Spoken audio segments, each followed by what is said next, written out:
मित्रांनो नमस्कार. मी शेतकरी ॲग्रो इंडस्ट्रीमध्ये आपल्या सर्वांचं स्वागत. आपण आज या ठिकाणी आपल्या शेतामध्ये इंद्रायणी भाताची जी लागवड केली होती ती लागवड आज काढण्याचं काम या ठिकाणी करत आहोत. आपण या ठिकाणी पाहू शकतात की आपण संपूर्ण 2-3 महिन्यापूर्वी जो इंद्रायणी भात लावला होता तो आज इथे काढण्याचं काम चालू झालेलं आहे. शेतीपूरक व्यवसाय करत असताना मित्रांनो आपण शेतामध्ये जे पिकवतो आणि ज्या पद्धतीने आपण त्याची लागवड करतो किंवा शेतीपूरक व्यवसाय करत असताना आपण एक नियोजन ठेवून काम केलेलं असतं. आपण एक विचार करत असतो की आपल्याला ह्याच्यातून येणाऱ्या उत्पन्नाचा आपल्याला चांगल्यात चांगला कसा फायदा घेता येईल हा प्रत्येक शेतकरी करत असतो आणि प्रत्येक मानवता पर्यंत चांगलं आपल्याला कसं देता येईल हा एक शेतकरीचा धर्म म्हणून आपण त्या गोष्टीचं पालन करत असतो.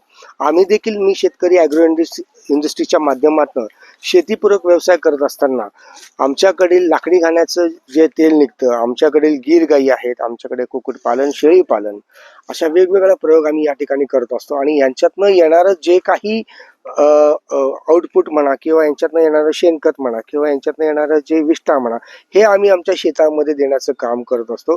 आम्ही आमच्या शेतामध्ये कुठल्याही प्रकारचं रासायनिक खत वापरत नाही. कारण रासायनिक खत वापरल्यामुळे जमिनीची जी शक्ती असते, पचन शक्ती म्हणतो आपण त्याला, किंवा मग त्याच्यातला जो अर्क असतो हा संपूर्ण नाहीसा होतो केमिकल खत वापरल्यामुळे.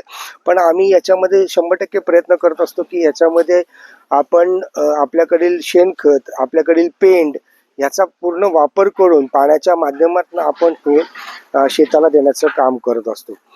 शेतीपूरक व्यवसाय करत असताना मित्रांनो अनेक अडचणीला आपल्याला समोरं जावं लागतं.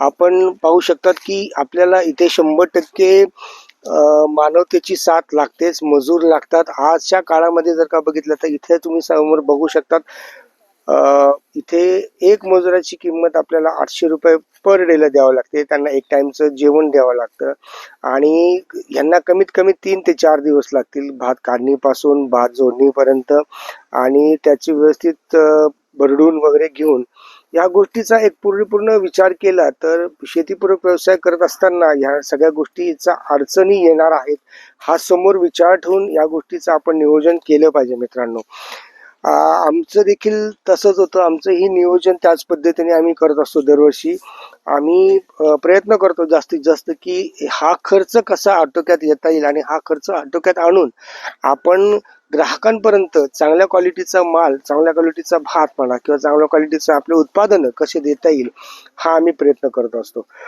मित्रांनो हा व्हिडिओ बनण्याचं कारण असंच होतं की आम्ही प्रत्येक वेळा वारंवार सांगत असतो की जेव्हा जेव्हा ह्या गोष्टीची आपण एक पूर्तता करत असतो त्याचं नियोजन व्यवस्थित झालं पाहिजे आणि येणाऱ्या काळामध्ये नियोजन करत असताना एक स्पेसिफिक बजेट आपण जर का ठेवलं तर त्या बजेटचा जर का विचार केला तर तो बजेट असा राहिला पाहिजे की जेणेकरून तुमचं उत्पन्न जेवढा तुम्ही खर्च केलेला त्याच्यातलं ॲटलिस्ट तुम्हाला 10-20% तरी प्रॉफिट झाला पाहिजे आणि 10-20 प्रॉफिट झाल्यानंतर टक्क्याचा हा जो प्रॉफिट झाल्यानंतर तुम्हाला ग्राहकाला देखील चांगलं उत्पादन देण्याचं काम करता आलं पाहिजे.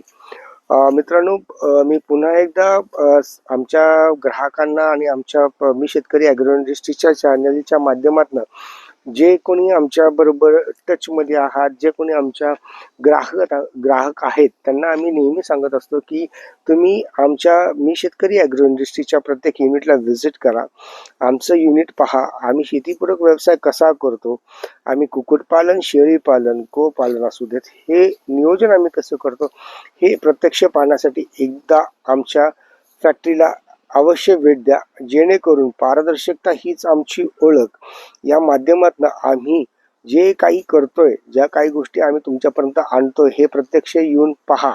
कारण आम्ही सांगणं आणि तुम्ही बघणं आणि ऐकणं याच्यात खूप फरक असतो. धन्यवाद मित्रांनो.